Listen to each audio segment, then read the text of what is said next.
Bonjour à tous et bienvenue de nouveau. Aujourd'hui, nous allons parler de quelque chose d'absolument crucial pour votre voiture, quelque chose qui, si ça tourne mal, peut provoquer un désastre financier. Je parle de la boîte de vitesse, ou comme nos amis français l'appellent élégamment, l'A. C'est une pièce d'ingénierie magnifique, un balai complexe d'engrenages qui traduit la puissance furieuse du moteur en un mouvement gérable. Sans elle, votre V8 cracheur de feu serait aussi utile qu'une théière en chocolat. C'est le héros méconnu, le chef d'orchestre de l'automobile, s'assurant que chaque coup de piston est bien utilisé. Mais, comme tous les grands artistes, elle peut être capricieuse. Et quand elle commence à faire des siennes, vous devez vraiment écouter. Beaucoup de gens, et je le vois tout le temps, entendent un petit bruit, ressentent une légère secousse, et ils montent juste le son de la radio. Ils se convainquent que ce n'est rien, juste une bizarrerie d'une voiture vieillissante.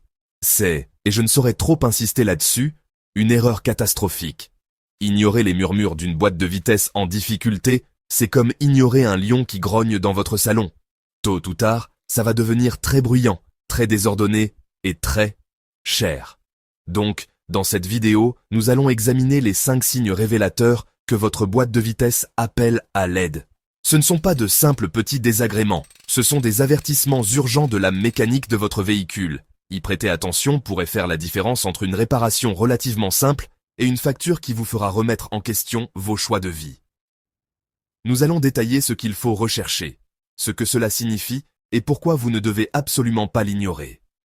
Considérez cela comme un message d'intérêt public pour votre portefeuille. Commençons.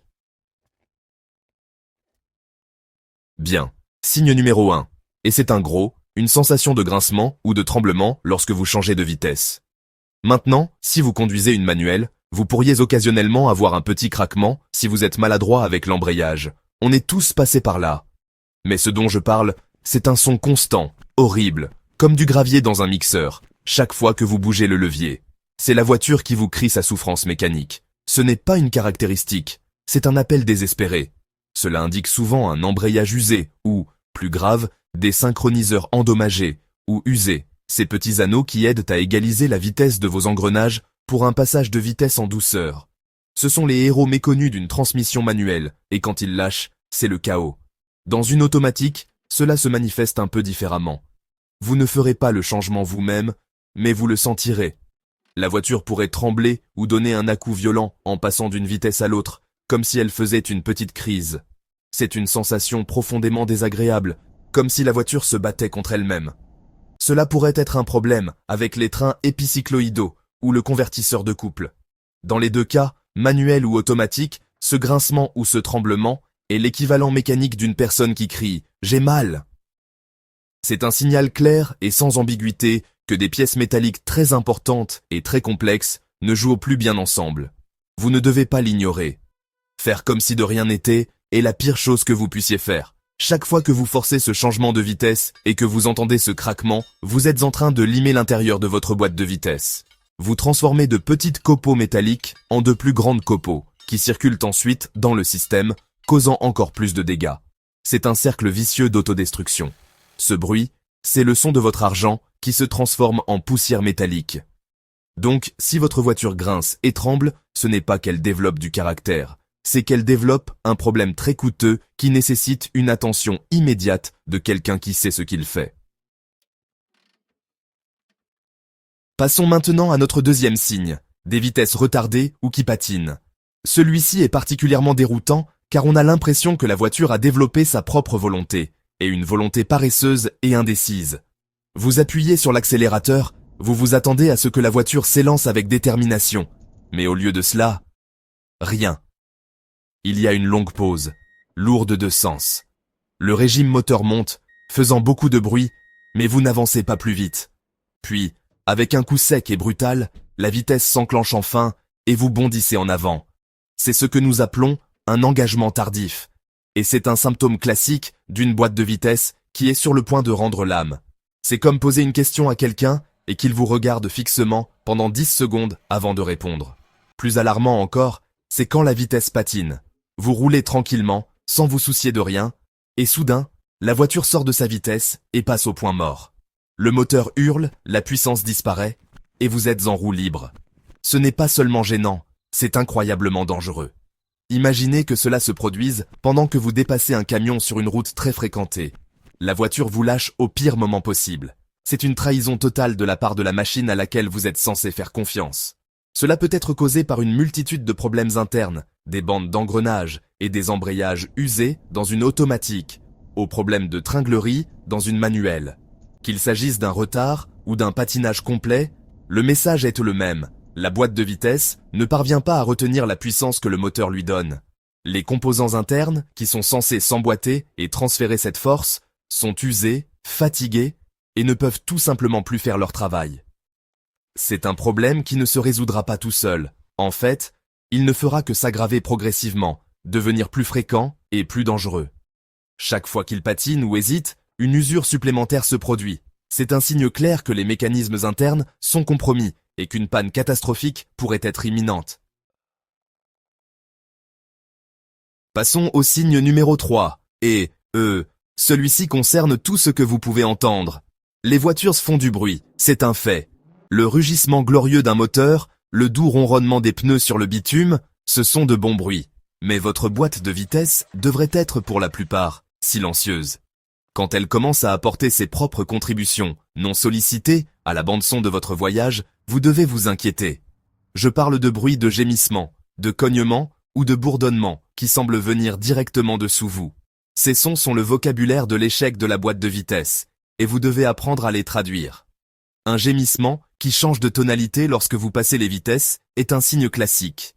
Il suggère souvent un problème avec les engrenages planétaires dans une automatique ou, plus communément, des roulements usés.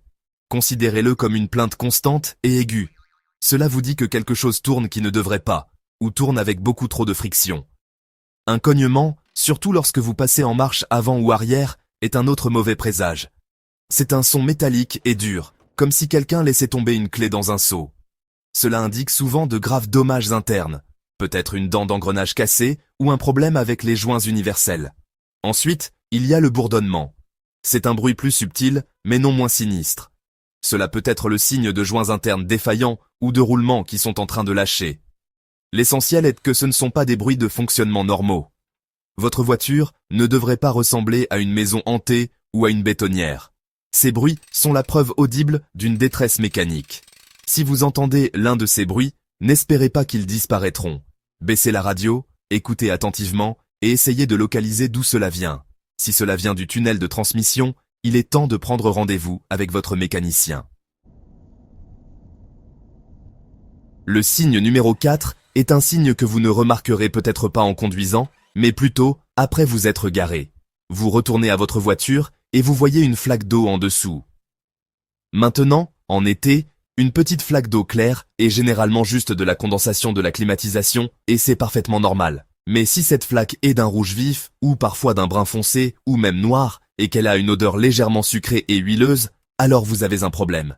Vous êtes en présence d'une fuite de liquide de transmission. C'est le sang vital de votre boîte de vitesse, et il s'échappe actuellement sur le trottoir. C'est l'équivalent automobile de trouver une mare de sang.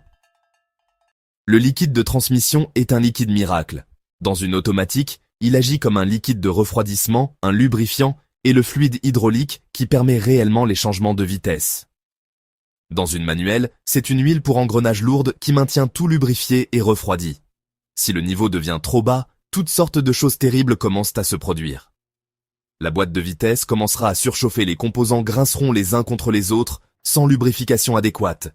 Et dans une automatique, la pression hydraulique chutera, entraînant, vous l'avez deviné, des vitesses qui patinent et un engagement retardé. C'est une cascade de pannes, tout cela commençant par cette petite goutte. Trouver la source de la fuite est un travail de professionnel. Cela pourrait être une réparation simple comme un joint défectueux ou un carter fissuré, ce qui n'est pas horriblement cher. Cependant, cela pourrait aussi être le signe d'un problème plus grave, comme un carter de transmission fissuré. L'essentiel est que vous ne pouvez pas simplement en rajouter et espérer le meilleur. Cette fuite continuera et vous vous battrez constamment une bataille perdue d'avance. Un faible niveau de liquide détruira une boîte de vitesse plus rapidement que presque tout le reste. Donc, si vous voyez du rouge par terre, ne partez pas simplement. Faites-le vérifier, immédiatement. Et enfin, nous arrivons au signe numéro 5, celui qui agresse votre odorat, une odeur de brûlé. C'est peut-être le signe le plus alarmant de tous, car là où il y a une odeur de brûlé, il y a généralement une chaleur excessive et des frottements, les deux ennemis mortels de tout composant mécanique. Si vous conduisez et que vous remarquez une odeur de brûlé âcre et chimique, un peu comme du pain grillé ou du plastique brûlé, et que vous ne pouvez pas en blâmer la voiture de devant, vous devez y prêter une attention très particulière. Il pourrait bien s'agir de votre liquide de transmission qui surchauffe et brûle littéralement à l'intérieur de la boîte de vitesse. Lorsque le liquide de transmission surchauffe, il se dégrade. Il perd ses propriétés lubrifiantes et refroidissantes, et il peut laisser derrière lui des dépôts de boue et de vernis dommageables sur toutes les pièces internes complexes.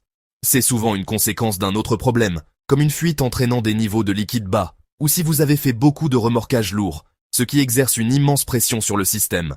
Le liquide ne peut tout simplement pas faire face aux températures extrêmes et commence à cuire. C'est un signal d'urgence.